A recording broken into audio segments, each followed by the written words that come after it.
युद्ध खत्म हुए तकरीबन 3 महीने बीत चुके थे। मेरे लिए इसका मतलब फ्रांस के दागदार और खून से लथपथ मैदानों को छोड़कर लॉस एंजल्स की उन गलियों में लौटना था जो किसी भी तरह से कम गंदी नहीं थीं। मेरा घर। मैं इस बात से खुशकिस्मत था कि बर्लिन से कुछ मील की दूरी पर एक पैंजर डिवीजन से मुठभेड़ के दौरान मिले छर्रे के घाव की वजह से मेरी कंपनी की जापान में तैनाती के समय मुझे छुट्टी मिल गई थी। बहरहाल जब तक मैं दोबारा लड़ने लायक ठीक हुआ तब तक सारा बखेड़ा शांत हो चुका था और मुझे वापस भेज दिया गया। विदेश में मेरे प्रवास के दौरान मेरे भाई का निधन हो गया था। ऐसा मुझे टेलीग्राम से पता चला था कि उसकी मौत कुछ अन्य मसौदे से बचने वालों के साथ एक बार में हुई हाथापाई के दौरान हुई थी। मेरे माता पिता अपनी औलाद से हमेशा की तरह नाखुश थे। एक मेडिकल स्कूल से निकला हुआ और दूसरा मरा हुआ आवारा, जिसे प्रशासन ने देशद्रोही करार दिया था। लिहाजा नाव से उतरते ही मेरा स्वागत सिर्फ इस संभावना से हुआ कि मुझे कोई ऐसी नौकरी मिल जाए जो युद्ध से लौटे बेकार सैनिकों को संभावित कर्मचारी के तौर पर स्वीकार कर सके। आखिरकार मुझे चाइना टाउन के पास कहीं एक बेतरतीब जगह पर बारटेंडर का काम मिल गया। वह जगह ऐसी घटिया थी कि नॉर्मैंडी भी पीने के लिए उससे कहीं बेहतर लगती थी। लेकिन मालिक का सेना से लौटे हुए बेकार लोगों के प्रति नरम रवैया था और इसी वजह से वह अपेक्षाकृत अच्छी तनख्वाह देता था। जब वे 3 महीने रेंगते हुए गुजरे तो मैं घर पर अपेक्षाकृत अच्छी तरह से बस गया था और यहां तक कि मेरी एक स्थानीय महिला के साथ नियमित मुलाकातें भी शुरू हो गई थीं, जिसे मैं युद्ध में घसीटे जाने से पहले से जानता था। हालांकि रातें अब भी मुझे परेशान करती थीं। कभी कभी, हमेशा नहीं, मैं सामान्य से ज्यादा पसीने में लथपथ होकर उठता था जबकि मैं लॉस एंजल्स की आम गर्मी में सोने की कोशिश कर रहा होता था। सबसे अजीब बात यह थी कि जब मैं पूरी तरह से होश में आता था तो मुझे याद नहीं रहता था कि मैं क्यों उठा था। मुझे बस इतना पता था कि सिर्फ मेरे चाहने से यह रुकने वाला नहीं था। इसलिए मैंने बार में लंबी रात की शिफ्ट में काम करना शुरू कर दिया। मैंने सोचा कि मैं उस समय का कुछ सदुपयोग कर सकता हूं जब मेरा दिमाग मुझे जगाए रखने पर मजबूर कर रहा था। उस खास रात जो भी था वह मेरे दिमाग को बुरी तरह से खरोंच रहा था। जब भी मैं यह जानने के करीब पहुंचता कि वह क्या था तो मुझे बेचैनी के एक ऐसे दौरे में धकेल दिया जाता जो मुझे बुरादे और पसीने के माहौल से खींचकर कॉर्डाइट और चीखों से भरे माहौल में ले जाता। उस रात जगह का लगभग खाली होना मेरी कोई मदद नहीं कर रहा था और मैंने शाम का ज्यादातर समय बार के इधर उधर टहलते हुए बिताया, बीच बीच में ठंड लगने के दौरों के साथ जो हर दूसरी चीज को दबाने वाली नमी को भी चीर रहे थे। मैं जानता था कि सरकारी मनोचिकित्सक घर लौटने वाले सभी परेशान दिग्गजों को इकट्ठा कर रहे थे, लेकिन मैं जिस आखिरी जगह पर जाना चाहता था वह डॉक्टर के पास थी। मैं जानता था कि मैंने इतनी चिकित्सा सामग्री देख ली थी जो मुझे एक जीवन काल और उससे भी ज्यादा के लिए काफी थी। हालांकि मेरे पास विकल्प कम होते जा रहे थे, इतना मैं जानता था। घंटे थकाऊ ढंग से बीतते गए और सूरज के वापस आसमान में रेंगने का फैसला करने के बाद मैं स्थानीय वेटरन्स ऑफिस जाने के लिए हमेशा से ज्यादा दृढ़ होता गया। लगभग आधी रात तक उस जगह ने सड़कों से जो थोड़ी बहुत भीड़ खींची थी वह भी शहर में वापस चली गई थी। तट पर छुट्टी पर आए नाविक और मरीन नियमित रूप से अंदर बाहर भटकते रहते थे, क्योंकि वह जगह चाइना टाउन के क्लबों और पिछली गलियों के रास्ते पर पड़ती थी।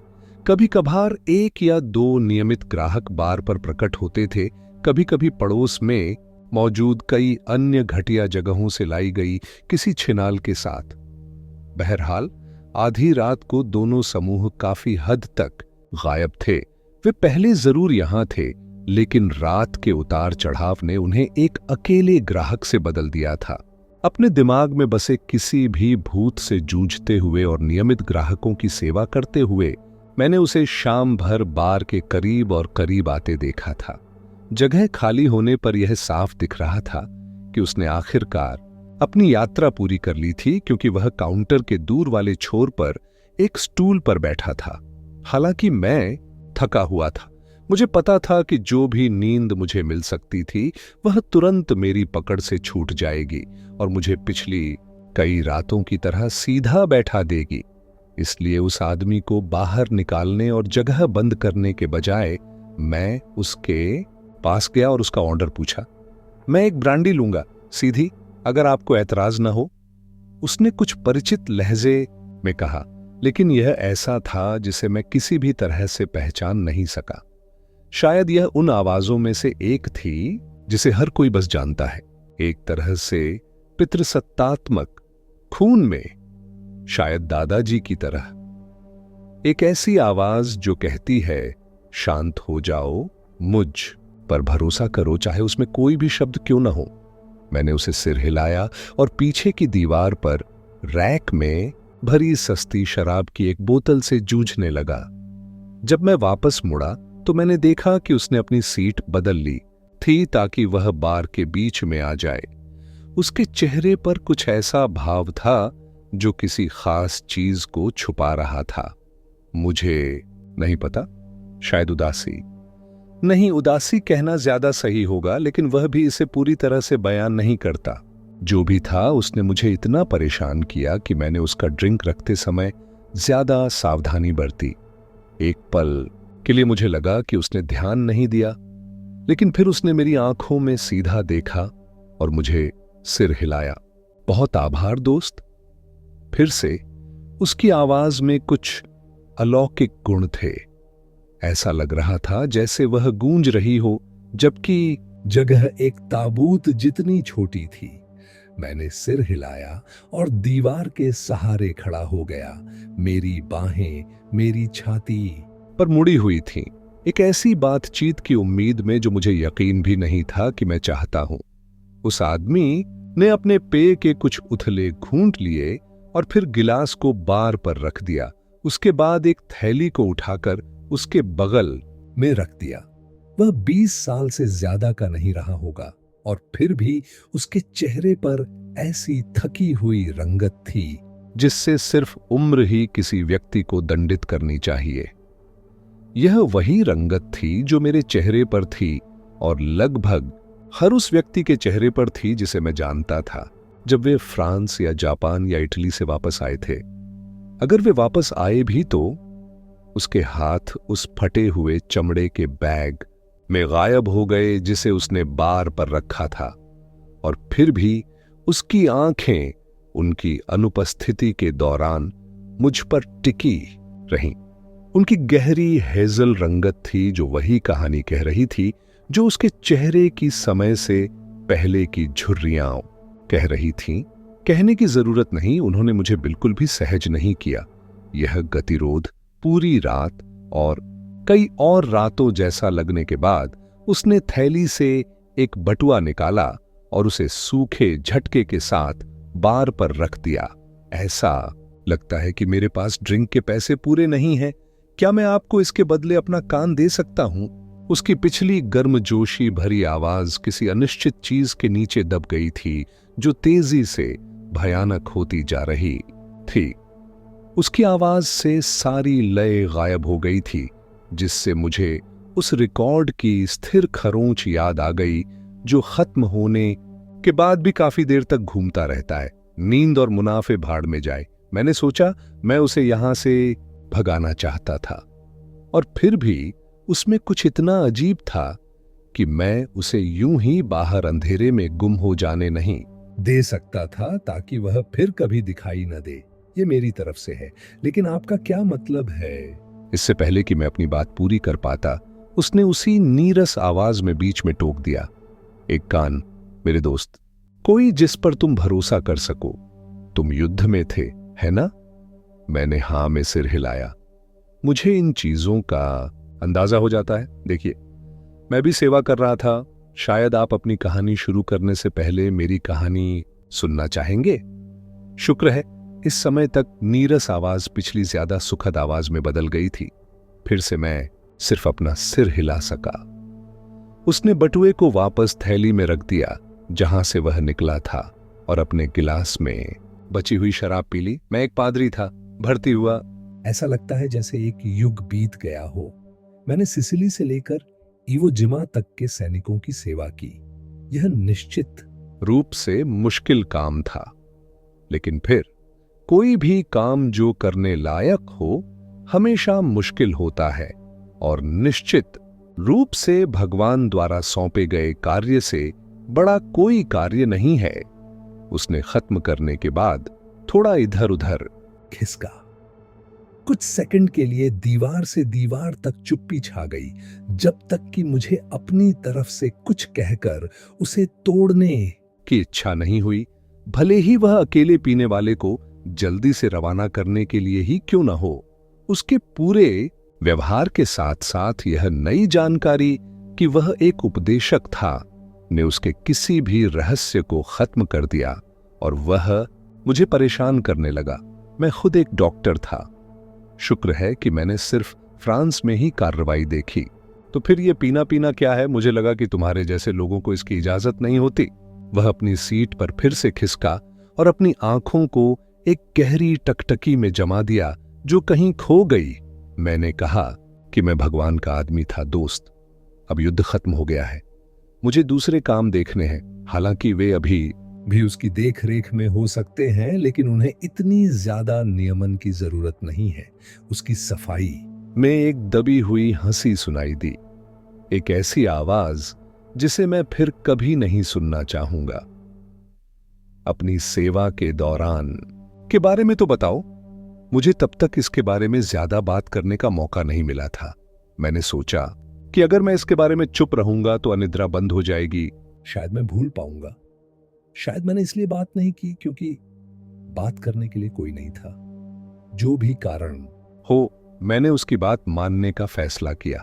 करीब 1 साल मेडिकल स्कूल में पढ़ा, फिर साइन अप करने के लिए छोड़ दिया। शायद एक डॉक्टर के तौर पर भी जा सकता था बजाय एक साधारण सिपाही के, लेकिन मैं जितना जल्दी हो सके जाना चाहता था। मेरे माता पिता इससे खुश नहीं थे, अब भी नहीं है। मुझे पता है कि मैंने अच्छा काम किया, बहुत सी जानें बचाईं।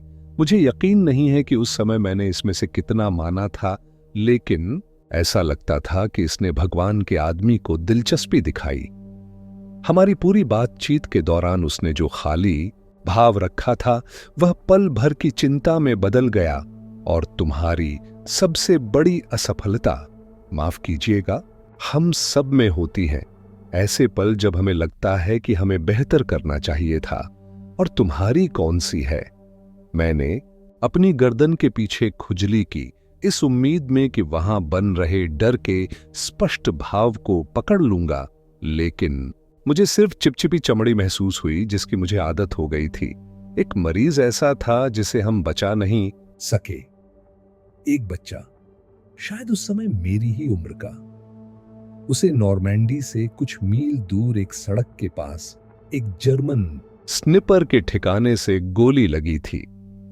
स्वघोषित सेवानिवृत्त पादरी ने ध्यान से सुना, इससे पहले कि मैंने खुद को शांत करने के लिए कुछ पल ली। मैं यह नहीं कह रहा कि हमने उससे पहले या बाद में कभी किसी को नहीं खोया, लेकिन यह अलग तरह से हो सकता था। अगर हमारे पास सही उपकरण होते तो हम गोलियां निकाल सकते थे और उसे ठीक कर सकते थे। उसे पैर में 3 गोलियां लगी थीं। आमतौर पर घातक घाव नहीं होता अगर आपको सही चिकित्सा सहायता मिल सके, लेकिन मुझे लगता है कि हम उतने अच्छे नहीं थे। रात को चीरती हुई एक सायरन की आवाज ने उस खालीपन को भर दिया जो उसके बाद आया। मेरे पास पुजारी से कहने के लिए और कुछ नहीं था और ऐसा लग रहा था कि उसके पास भी मेरे लिए कुछ नहीं था। आखिरकार मुझे अपनी मानसिक शांति के लिए ही बोलना पड़ा। और आप पादरी, आपकी सबसे बड़ी असफलता क्या है? उसके चेहरे पर एक व्यंग्यात्मक मुस्कान फैल गई इससे पहले कि उसने अपना गिलास मेरी ओर सरका दिया। मुझे इस बात का अफसोस है कि मैं युद्ध समाप्त होने से पहले ज्यादा सैनिकों की सेवा नहीं कर सका। आप देखिए, मेरे ज्यादातर कर्तव्य मरने वालों को अंतिम संस्कार के अधिकार देने से संबंधित थे। बहुत कम ही मैं उन लोगों की मदद कर पाता था जो मृत्यु के कगार पर नहीं थे। कई पुरुष युद्ध से जीवित बच गए, लेकिन आपके जैसे राक्षसों के साथ घर लौट आए। काश मेरे पास उनकी वापसी से पहले उन्हें निकालने के लिए ज्यादा समय होता। उसका सीधा निशाना मुझ पर था और मुझे एहसास हुआ कि अब बस बहुत हो गया। मैंने उसका गिलास लिया और उसे काउंटर के नीचे रख दिया, इससे पहले कि मैं काउंटर पर झुक गया। खैर, मुझे यकीन है कि वे आपके बिना भी ठीक ठाक चल रहे होंगे पादरी। अगर आपको ऐतराज न हो तो मैं अब बंद करना चाहूंगा। अपनी घड़ी पर टैप करने से ऐसा लगा कि उसे बात समझ में आ गई है और उसने खड़े होकर और जाने के लिए तैयार होकर जवाब दिया। लेकिन इससे पहले कि वह जाता, उसने अपना एक हाथ वापस उस थैली में डाल दिया जो उसकी कमर से लटकी हुई थी। कुछ देर बाद उसने वही हाथ निकाला और कुछ चीजें गिरा दीं जो बार पर खनक उठीं। ऐसा लगता है कि मेरे पास आखिरकार अपना बिल चुकाने के लिए पर्याप्त है। लोग अक्सर भूल जाते हैं कि पादरी का कर्तव्य मृतकों और जीवितों दोनों की आत्माओं के लिए प्रार्थना करना है। इतना कहकर वह मुड़ा और सुहानी रात में बाहर निकल गया। मैंने राहत की सांस ली और गिरने के डर से अपना सारा वजन बार पर डाल दिया। आखिरकार मैंने अपना सिर उठाया और उस जगह पर गया जहां वह मुट्ठी भर चीजें गिरी थीं। सतह पर कई सिक्के पड़े थे जो उस रात के आखिरी ग्राहक द्वारा ऑर्डर की गई ब्रांडी की कीमत के ठीक बराबर थे, जबकि मैंने उसे कभी नहीं बताया था कि उसे कितने पैसे देने हैं।